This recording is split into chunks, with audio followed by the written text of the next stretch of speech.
The day began, like any other, promptly at 2 p.m.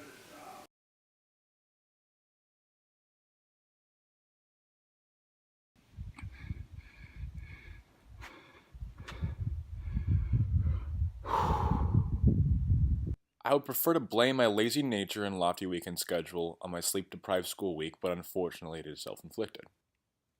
It took an hour or so to get out the door finally, and a few buddies came round to pick me up.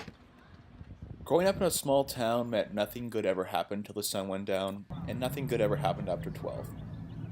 Plans never seemed to unfold until the car, in a familiar pattern, had circled the entirety of the city several times.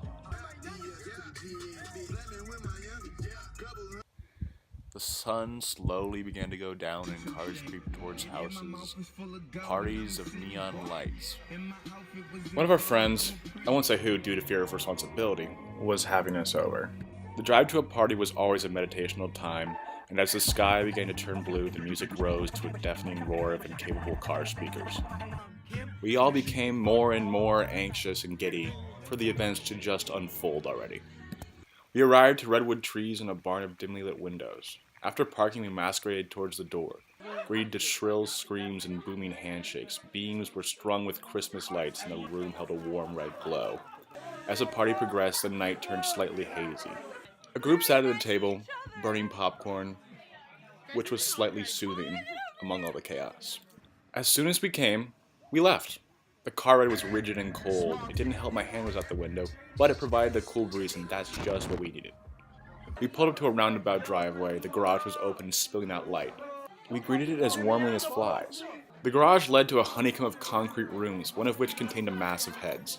As I began to shimmy through the crowd, I observed a group congregating around an individual beating a fake tiger.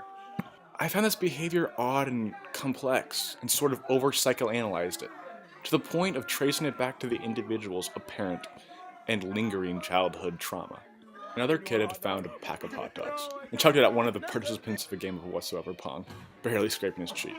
The usual Hawaiian shirt-clad kid sat in the corner smoking a Fidel Castro-sized cigar.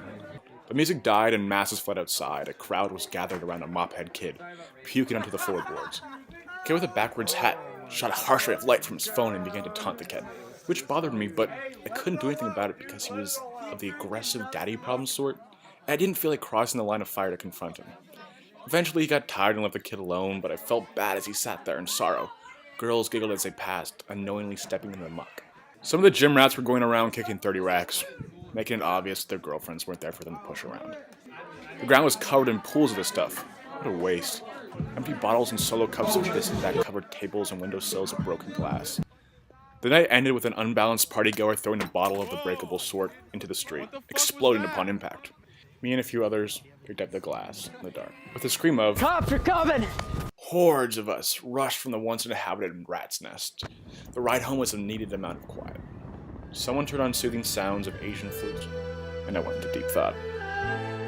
It was nice just sitting there. Traffic lights of yellow, and green, and red rushed across my cloudy window pane. The road felt comfortable and smooth, plunged into warm darkness of a lamp-lit street.